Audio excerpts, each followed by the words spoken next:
ඔයාලට. කාලෙකට පස්සේ මම ආවා එමත් වීඩියෝ එකක් කරගෙන. අද මට හිතුණා ඔයාලත් එක්ක ගොඩක් වැදගත් දෙයක් ගැන කතා කරන්න ඕන කියලා.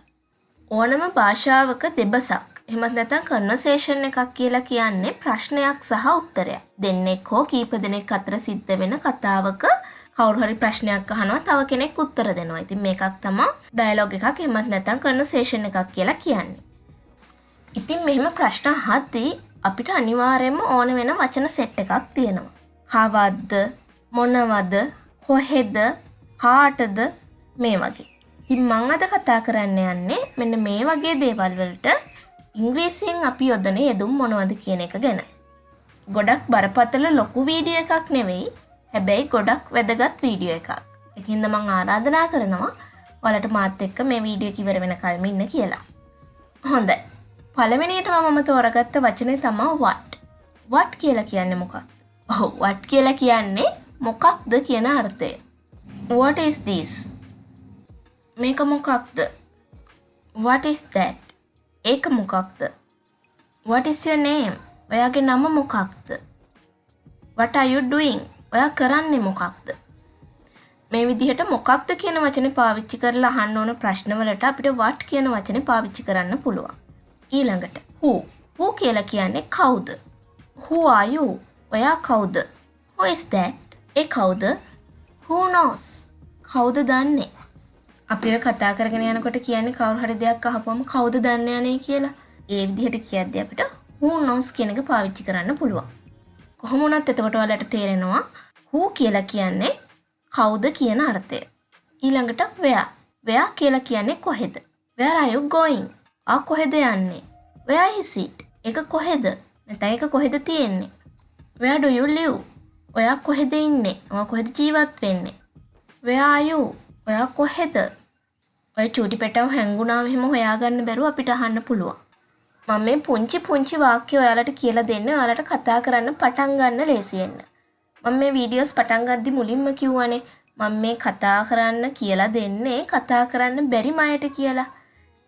ඉතින් මාත් එක්ක මුලින් ඉඳන්ම හිටියානම් මේ වෙද්දි ඔයාලට පුංචි වචන දෙක තුනක් හරි කතා කරන්න ඉබේම කියවෙන මට්ටමට එන්න පුරුදු වෙන්න ඕන. හැබැයි මම නෙවෙයි කවුරු කොහොම ඉගෙනුවත් තමන් ප්‍රැක්ටිස් කරන්නේ නැත්තම් මං හැමදාම කියනවා වගේ හැමදාම බෑ තමන්. ඒකින්ද මේ චූටි වචන කියවෙන චූටි දේවල් ඔළුවට ගන්න හැමදාම ප්‍රැක්ටිස් කරන්න. දවසකට එක වචනයක් හරි. එතකොට ඉබේම කාලයක් යද්දී ඉංග්‍රීසි කියන එක සිංහල වගේම පුරුදු වෙනවා. අන් තාම මුල් අවදියේ ඉන්නේ චූටි දේවල් කියලා දෙන්නේ ඒකින්ද. හොඳයි. අපි ඊළඟ වචනෙට යමු. when කියලා කියන්නේ කවදද? නිශ්චිත වෙලාවක් දිනයක් ගැන දැනගන්න අපිට when කියන වචනේ පාවිච්චි කරන්න පුළුවන්. when did it happen? ඒක කවද්ද උනේ? when කවද්ද? when will you come? ඔයා එන්නේ කවද්ද? when will you deliver my order? ඔයා මගේ ඇනවුම බාර දෙන්නේ කවද්ද? මේ විදිහට when කියන වචනේත් එක්ක අපිට ප්‍රශ්න අහන්න පුළුවන්. දැන් එතකොට මම වචන 4ක් දැනට කියලා දුන්නා. what, who, where, when. තව තියෙනවා. why. why කියලා කියන්නේ ඇයි. why not? ඇයි නැත්තේ? why are you crying? ඇයි ඔයා අඬන්නේ? why are you laughing? ඇයි ඔයා hina වෙන්නේ? why should I do this? ඇයි මම මේක කළ යුත්තේ? why කියන වචනේ අපිට මේ විදිහට පාවිච්චි කරන්න පුළුවන්. ඊළඟ වචනේ how. how කියලා කියන්නේ කොහොමද? how are you? ඔයාට කොහොමද?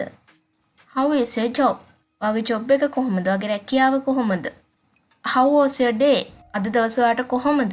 ඔයා ගත කරපු දවස ඔයාට කොහොමද? දවස අවසානයේදී අපිට කාගෙන් හරි අහන්න පුළුවන් ඔයාට අද දවස කොහොමද? අද හොඳින් හිටියද? ඉස්කෝලේ ගිහිල්ලා ආපු දරුවෙක්ගේ අපිට අහන්න පුළුවන් අපි සාමාන්‍යයෙන් අහනවනේ ගෙදර ආවට පස්සේ අද කොහොමද පුතේ කියලා. අන්න ඒකට අපිට පාවිච්චි කරන්න පුළුවන් how was your day කියන එක.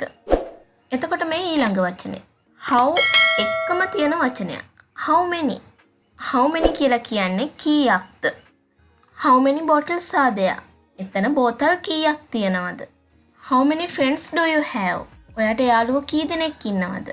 how many rooms in your house? ඔයාගේ ගෙදර කාමර කීයක් තියෙනවද? මේ විදිහට අපිට කීයක්ද කියලා අහන්න how many කියන එක පාවිච්චි කරන්න පුළුවන්. හැබැයි මම මේ අහපු ප්‍රශ්න තුනේ ඔයාලා විශේෂයක් දැක්කද? මම මේ අහපු ප්‍රශ්න තුනේම මම ඇහුවේ ගණන් කරන්න පුළුවන් 1 2 3 කියලා ගණන් කරන්න පුළුවන් සංඛ්‍යාවක් තියෙන දෙයක් ගැන. අපිට බෝතල් ගණන් කරන්න පුළුවන්, යාළුවෝ කී දෙනෙක්ද කියලා ගණන් කරන්න පුළුවන්, ගෙදර කාමරත් ඒ විදිහටම ගණන් කරන්න පුළුවන්. අපි මෙන්න මේ විදිහට ගණන් කරන්න පුළුවන් නාම පදවලට ඉංග්‍රීසියෙන් කියනවා countable nouns කියලා. ඉතින් මේ how many කියන වචනේ ප්‍රශ්නයක් විදිහට අපිට පාවිච්චි කරන්න පුළුවන්. අපි අහන්නේ ප්‍රශ්නේ countable noun එකක් ගැන නම් විතරයි. ඒ කියන්නේ ගණන් කරන්න පුළුවන් දෙයක් ගැන අහනවා නම් විතරයි අපිට how many කියන වචනේ පාවිච්චි කරන්න පුළුවන්. එතකොට එහෙම බැරි දෙයක් ගැන අහනවා නම් එහෙම බැරි දෙයක් ගැන කියන්නේ අතින් ගණන් කරන්න බැරි 1 2 3 කියලා ගණන් කරන්න බැරි දෙයක් ගැන අපි කතා කරනවා නම් අපි පාවිච්චි කරන්නේ how much කියන වචනේ. how many නෙවෙයි how much. how much do you love me? ඔයා මට කොච්චරක් ආදරෙයිද? how much time do we have to finish this? අපිට කොච්චර වෙලා තියෙනවද මේක ඉවර කරන්න? ඒ වගේම අපි භාණ්ඩයක මිල ගැන කතා කරද්දිත් පාවිච්චි කරන්නේ how much. how much is it? ඒක කීයද? ඇයි අපිට මිල කියන එක ගණන් කරන්න බැරිද? රුපියල් 2 රුපියල් 3 එහෙමත් නැත්නම් ඩොලර් 1 යුරෝ 1 මේ විදිහට අපිට ගණන් කරන්න පුළුවන්. එතකොට ඇයි අපි මේකට how many කියන එක නැතුව how much කියන එක පාවිච්චි කරන්නේ? හේතුව මෙන්න මේකයි. අපි ඩොලර් 1 රුපියල් යුරෝ 1 මේ විදිහට පාවිච්චි කරන්නේ ඒ මුදල මනින ඒකකය. අපි 1 2 කියලා ගණන් කරන්නේ මුදල මනින ඒකක. එතකොට මේ මුදල් මනින ඒකක මුදල් ඒකක කියන එක අපිට ගණන් කරන්න පුළුවන් නාමපද. මම කලින් කිව්වා වගේ countable nouns. එතකොට මුදල කියන එක සල්ලි money මේක uncountable එහෙමත් නැත්නම් ගණන් කරන්න බැරි නාමපදයක්. ගණන් කරන්න බැරි නාමපදයක් ගැන කතා කරනකොට අපි how much කියන එක පාවිච්චි කරන නිසා තමයි මෙතන මිල ගැන විමසන්න how much කියන එක යොදාගෙන තියෙන්නේ. හැබැයි මතක තියාගන්න අපි මුදල් ඒකකය එහෙමත් නැත්නම් රුපියල් ඩොලර් ගැන අහනවා නම් අපි පාවිච්චි කරන්න ඕන how many කියන එක. උදාහරණයක් විදිහට how many dollars do you have? ඔයා ගාව ඩොලර්ස් කීයක් තියෙනවද? how many rupees do you need to buy that? ඔයාට රුපියල් කීයක් ඕන වෙනවද ඒක මිලදී ගන්න? මේ විදිහට මුදල් ඒකකයක් එක්ක මිල ගැන ප්‍රශ්නයක් අහනවා නම් how many කියන එක පාවිච්චි කරන්න. අනිත් වෙලාවට පොදුවේ මිල කීයද කියලා අහනවා නම් how much කියන එක තමයි පාවිච්චි වෙන්නේ. ඒකට හේතුවත් ඔයාලට තේරෙන්නේ නැති කියලා මම හිතනවා. හරි. අපි බලමු ඊළඟ වචනේ. ඊළඟට අපිට තියෙන වචනේ තමයි how long. how long කියන එක අපි පාවිච්චි කරන්නේ මොකක් හරි කාලයක් කොච්චර වෙලාවක්ද කියන එක ගැන කතා කරන්න.